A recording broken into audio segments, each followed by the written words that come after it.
Well, first of all, thank you for letting me come in and observe you and then videotape our little conversation here. So I wanted to start with the concerns that you had that you wanted me to address. Yes. So you're free to look at my notes. I had written down that you wanted to focus on kind of teacher guidance, as in what was your wait time like, if you were giving students answers, paraphrasing what they said, and then you had also wanted me to look at how you interpreted the standard. So what my goal was during the observation was to just collect data. Okay. So I was trying to keep my judgments out of it and just make it, here's what the data is, so then we can discuss that. Ah, okay. So what I noticed in terms of paraphrasing, when you were asking them questions and you were going around, you were having them share their answer to the first phase 1 question, you paraphrased for Dawson, Javante, Logan, Isabella, Mia, Austin, Levi. You did not for Alyssa. You commented after it, but you did not paraphrase. Marissa, you paraphrased, not Caleb, not Jalen, and then Garrett, you did. So basically, after each student, you either paraphrased or then made a comment after that. Okay. So my question to you then is, what was your goal during that discussion? I guess I would say my goal, I'm always going back to the goals that we set at the beginning of the class, following that question, what would they do with their life if they knew they couldn't fail?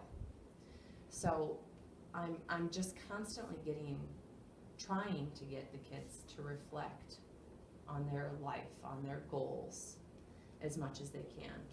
So, and I'm also trying to get them to understand that there's always a purpose to, what I'm doing in the room. So if I read a children's book, what's the purpose? Because I'm getting them to think about their ideas and how they need to let their ideas grow and things like that. So when I ask them, how does this book relate to you and your goal or idea? I wanted them to think about, do they hide their goals from people? Do they allow their ideas to grow? Do they feed their ideas and give their ideas attention, the attention that it needs in order for those goals to be attainable? I'm just trying to get them, which I question sometimes if I'm too deep for them, but maybe that's good. So I guess in a perfect world, I'm wanting the kids to reflect, like in a philosophical way, and and just to have it flow beautifully and have them reflect and then leave here inspired to go, do something greater with their life.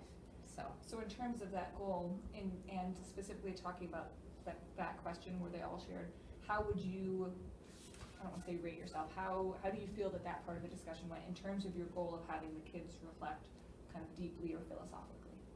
I think about half of them actually took a look at their goal and actually took something from the book and combined it with their reflection of their goal. And then I think about half of them just went off of what others said and either paraphrased what someone else said or copied exactly what someone else said just to get their turn to go. I don't know if you weren't in the room, I don't know if I would have handled it the same way. I think I wanted to keep the process going because we had a lot to do, and that was just kind of like a warm-up for us. But I guess I would say that I accepted some of their lazy answers more than I probably would have if we wouldn't have had an agenda to keep going. So then if your goal is this philosophical insight, and you feel as about half of them were reaching toward it, what do you think you could do differently to set that discussion up differently or hold different expectations? What do you think you could do to work on that half that was just paraphrasing or copying? That's a really great question. I feel like that's a constant struggle for me as an educator. I don't know how to assess correctly, and I don't know how to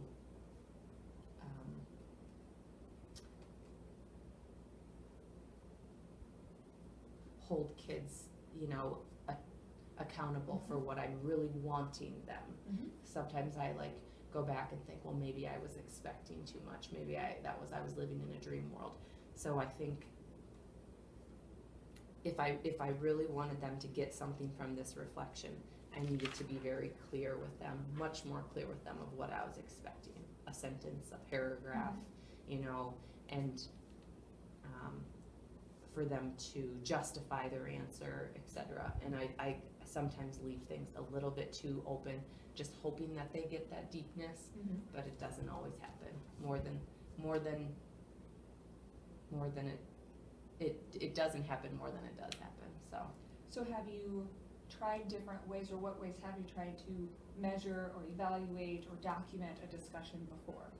So actually, I've done discussions like this before.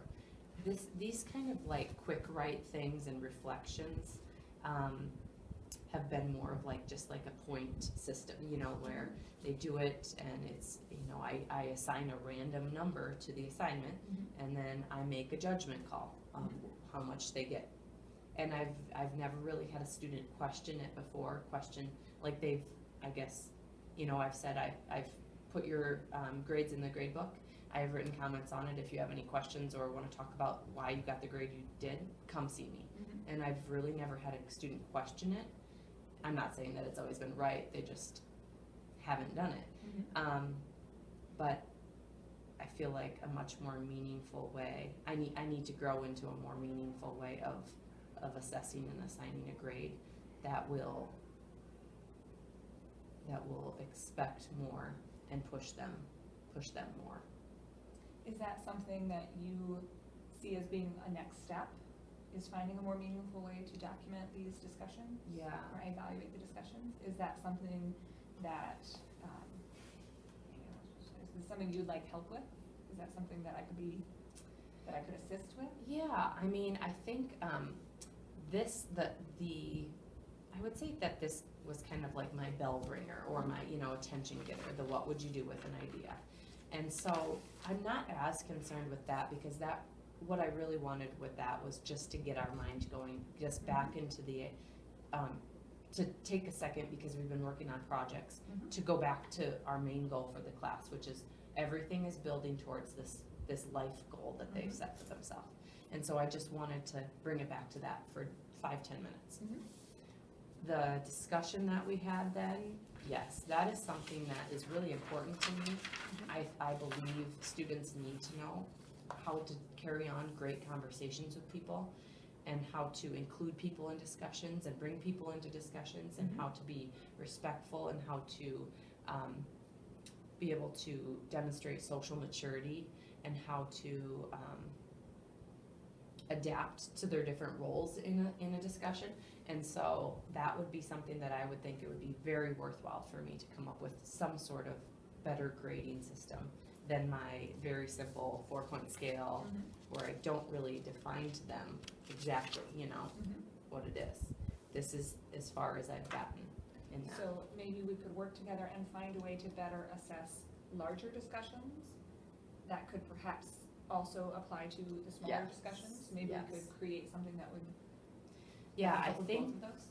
and even just setting the stage for the kids, if they know that these are my expectations in like large group discussions like that, you gotta hope that would carry over to our small group, their short answers, things like that. If they're developing skills in conversation and feedback and things like that, one would hope that it would carry over to the smaller stuff. So yeah, I definitely think that would be something worthwhile.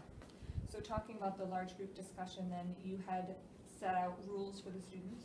I documented some of those responsibilities that you gave to the topic leaders, like inviting others in if no one volunteers, their job to keep others on topic and keep themselves on topic. They were to involve all students, that it's okay to agree or disagree, no profanity added in, and then the group leader gives final thoughts on a topic before moving on. So how did you come about with these rules, and is this something that you have tried in the past? Yeah, I've done that. So this is my second semester of doing this. I did it last semester too, with a totally different group of students. It flowed much more smoothly the very first time I did it, but I don't blame that all on the students at all, because I also threw these guys in a little bit quicker than I probably should have. I should have like looked at the population of the students and realized that I needed to spend a little bit more time going over what my expectations were. If I can be totally honest with you, I forgot to go over the learning targets and the evaluation before the discussion started. But I didn't want to let the kids know that totally. So once we got through the first two topics, you noticed that I said that was our practice, that was warming up a little bit. Now let's see if we can make a change. It actually ended up, when I reflect back on it, I was kind of glad that I just let them go at first a little bit. There's probably pros and cons to that, but I definitely, I saw improvement after we went over this, which just was good proof for me that setting the bar and letting them know what I'm looking for helped. Right. Which makes common sense, but it's just something that a lot of times teachers forget to do. We forget to let the kids in on the secret, This is exactly what I'm looking for. This is what I want you to show me you can do. And this is what I'll be grading you on. So that was kind of like an aha moment for me. So do you think when you create a rubric for your learning targets with discussion, do you think that's something that you will or will not share with the students before a discussion? I think I'd be silly if I didn't share it with them, because even though it might at first seem a little bit robotic, they're doing these things because I'm wanting them to. I have to look at it as like a learning experience. They're like sponges, and they need to. Some of them need to even just start at the, bare,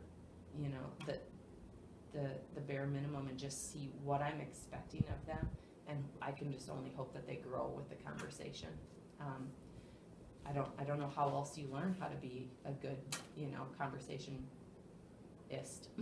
I don't know how else you learn to carry on a social, mature conversation with people if you just don't practice that. And I think that's an awesome life skill to learn. So speaking of your learning targets, I made a document where I have the learning target and then the notes that I took about each one. Okay. So the data that I was trying to gather. So the first question I have, your learning target was actively engage in discussions with peers and adults. And my question was, how do you define active engagement? What does that look like to you? Well, as you saw, I kind of started off by just throwing out a number of how many times I wanted them to be in. If I had to unpack that word engage, or actively engage, that phrase, I would do it with the students, and together we could come up with what a fair amount of, but the thing is, I feel like you have to be very specific with them, because just saying, yeah, I agree with what she said, to me, that's not active engagement, but for some kids, that's a start at least, that just them speaking up at all, saying a couple words, you noticed. I mean, there were some kids that left today that didn't say a single word in the discussion. So I have to just be sensitive of that and understand that it's going to be much more of a struggle. And for some kids, actively engage based on their strength and personality is going to look different than what other kids who are introverted and who very shy, very quiet, actively engage is going to be much less for them than it is for the outgoing social student.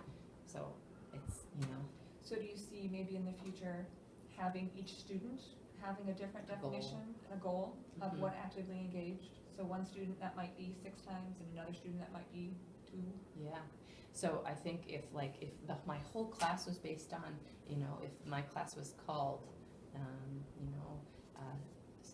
social maturity and wonderful discussion, I would be able to take that time and, sit down with each student and really come up with a goal of how they're going to grow in that way. I hate to How much time do you think that, in your mind, how much time do you think that would take? With each student in the class, I would say to just set a small goal, I guess not much time. If I just had to sit down with each student and say, this is one of the learning targets I'm going to be using. That's a good question. And so we're going to have a 25-minute discussion. How many times do you think it'd be appropriate for me to expect you to engage in that conversation or to talk in that conversation? I guess it would, Could that even a minute. maybe be a bell ringer? Maybe something to think about as they come in? Set a goal, and then together, maybe you could work on. That could probably be part of our our entire binder, our goals for ourselves. Because it's not just one goal. I mean, we set one goal at the beginning, but we, with all the understanding and the agreement that we thought we needed to continue to add goals throughout the semester. So what a better goal than to think about something that's part of my standards and a really great life skill for them. And it's a nice measurable goal. It's something that's very tangible that they can document, Yeah. that they've seen success, Yeah. or can very clearly know, my goal was 3, I spoke 2, I know exactly what I need to do the next time. Yeah. So it can be nice for students to have something concrete to hold on to. Yeah. So the data that I had along with that target, I said in general, when you gave them time to work, they were quiet and they were working. Each student shared their response to phase 7 when called on by you. We talked about the graded discussion. One question I had before the discussion was, had they seen or reflected on these questions before at all? And if, answer that first, I guess, before I ask more. Yes, they have. That's, so our binder for the class is set up in 7 phases. Phase 1 is your goal. That's where everything. I'm sorry, actually I meant Yes. these. Oh, these questions, I'm sorry. I didn't Nope. clarify. No, that's okay. They had never seen these, no.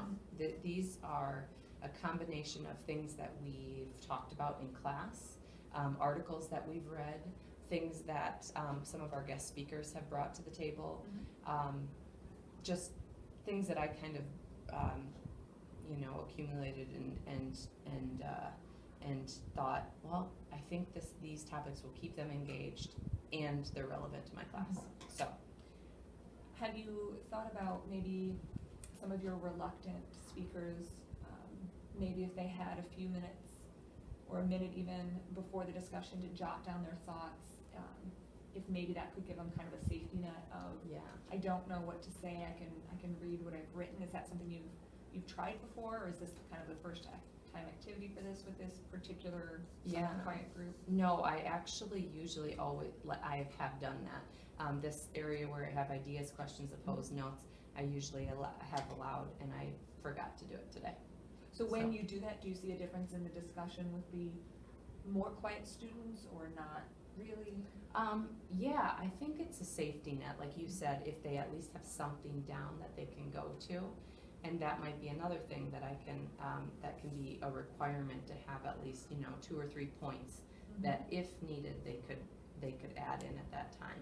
And I think that would have really helped. Looking back on it, it would have helped this group specifically with, kind of, just like you said, having a safety net, having some things to fall back on. So, yeah. During that fear And discussion. that I kind of caught myself in it when I was going over the learning targets. So I feel a little disorganized in this whole thing,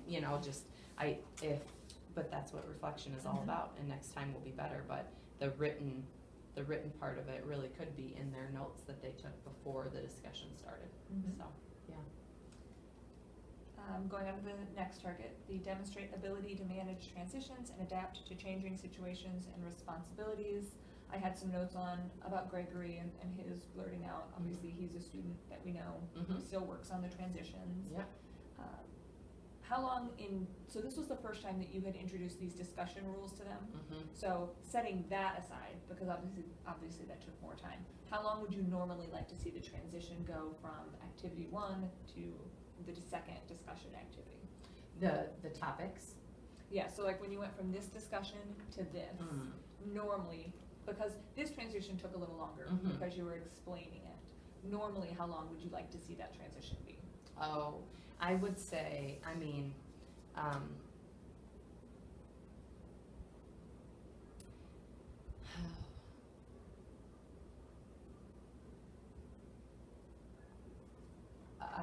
think that I would hope that, I guess I'm a little confused. You mean like minutes wise? Like Right, you well, think?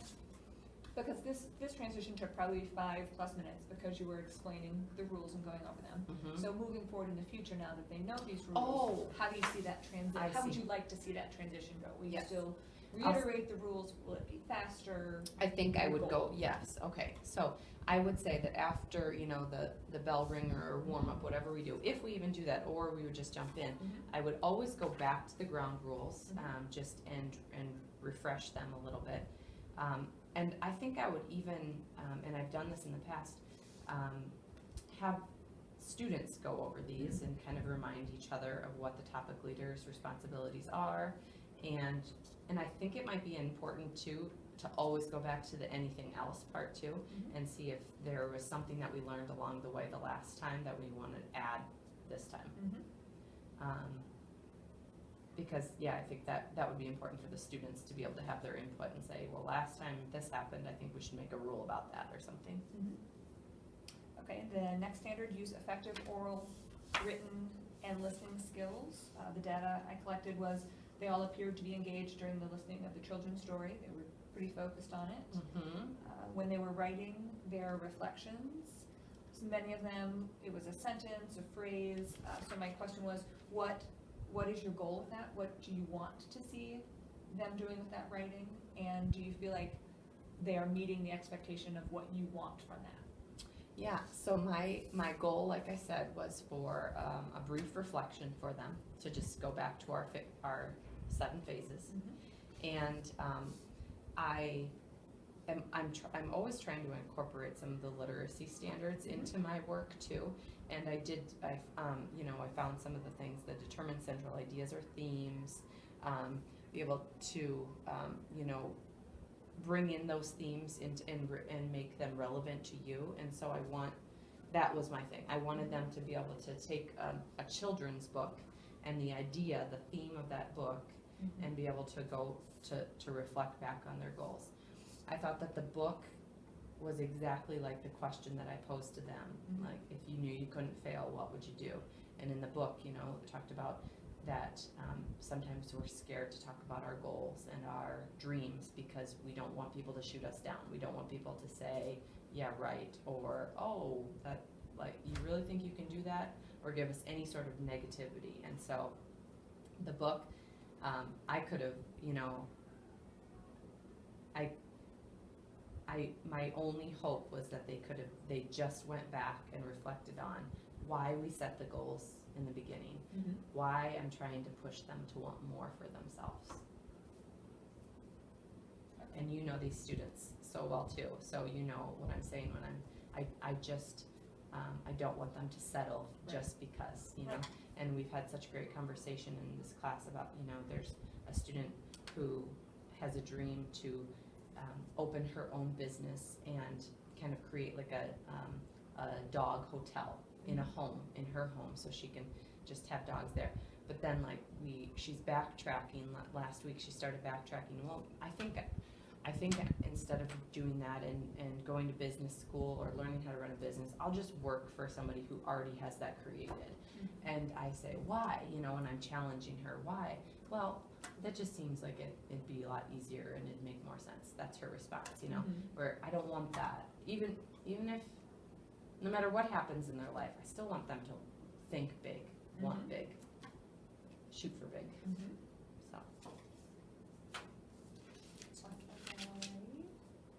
My last, the last learning target you had was demonstrate social maturity and behaviors appropriate to situations and environment. And I didn't really collect data for that because I wasn't really sure what I was looking for. Yeah. So the question I had was, how do you measure that? How do I measure social maturity? I don't, besides observation and my own opinion. That's probably something. I rely a lot on my own observation and opinion. So do you give students feedback on that right now? I feel like I'm constantly giving feedback on their social maturity. I'm constantly adding in my little 2 cents about what I think, future employees are looking for, what I hope for them, what I want for them, what I've learned over the years and things like that. So I think there's many times where I could be a little bit more objective and kind of come up with a definition or unpack what social maturity really looks like, because I think it's really important. I think that learning target is super important.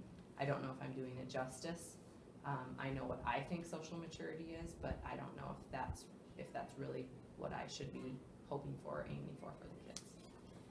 So based on what you said then, what I jotted down as your next steps would be, I heard you saying unpacking several of the learning targets. You talked about unpacking the social maturity target, unpacking the actively engaged. So does that seem like something that is a reasonable next step, is to maybe unpack those targets with your students so you're all on the same page? Yeah, I think that engage and social maturity come up in many of my standards, or in some sort of way. So I would say, actually, looking at my, I feel like it would be extremely beneficial to just to go through my standards and some of my learning targets and find some patterns and really take some time to unpack what those mean and what those look like, and share that with the students and see what they can add to it. I think I would need to do it myself first and then open it up to students. But so do you see then, if you've identified these patterns and you found key ideas, phrases that then you unpack and then share with your students, and together you create some kind of class definition for social maturity or actively engaged, do you see that could then be something that could go into a rubric so that when you're assessing them, maybe they'll have a better understanding of what exactly you're looking for? yeah, I think so. I think it might be an ongoing like rubric where I'm like looking for growth and looking for, for them to prove that several times throughout the semester in my class, or even outside of class as well. That's the cool part about my standards, is that they really are so relevant and to life and to the kids in their lives. And so I think that I think it would be so meaningful for me to unpack those with the kids, to really come up with a definition of what I'm looking for, and to explain to them why it is that I want that for them, why it is I'm expecting that of them. And hopefully they can be the ones to share with me too why that would be important. Why is it important to be able to demonstrate social maturity? And I would hope that they would be able to answer that. Why is it important to be able to actively engage in a conversation with peers and adults? Why is it important to be able to adapt to changing situations and responsibilities? I mean, the list goes on and on. So as you were just talking, I was jotting down what we talked about. So what I hear is 5 steps. The first thing I'm hearing you say is you want to look through your standards and identify patterns of things that are repeated. You then, as part of that, want to unpack those on your own so that you have an understanding of, with fidelity, what those phrases are meant, what you think anyway that they're meant to imply. Then you want to unpack those with your kids, create some kind of a group understanding, then use that to help create a rubric for assessment. You've talked a lot about setting goals, so maybe after creating the rubric, the goals could be set with the students. And then you could use that rubric and those goals for your assessment and providing feedback to the students to get at what you say is the biggest goal, which is growth. Meeting the students where they're at and pushing them further somehow. So then my last question for you is, what on this list is something that you feel like you need help with, or that I can assist you with, or that I can assist you in getting assistance with? I think that once I take a very close look at some of the patterns of phrases or terms in my standards, I believe I can unpack those on my own, and I can talk to the students about their opinions, and if I've missed anything in that unpacking process. I am very hesitant and would love help on creating a rubric to go with that once I've unpacked. It's to me, it's very daunting to think about creating a rubric for things like social maturity. But I think it can be done. I just don't know how to start. Right. Okay. Well, so then what I hear us leaving with is you feel confident on the first 2 steps of your plan. I'll check in with you, and when you're ready for step 3, then that's something we can work on together. And then get it into the classroom.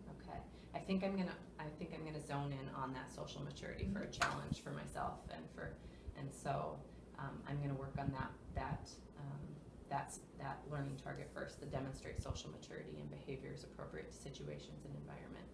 And then, because that falls into so many different standards for me, and then we'll go from there.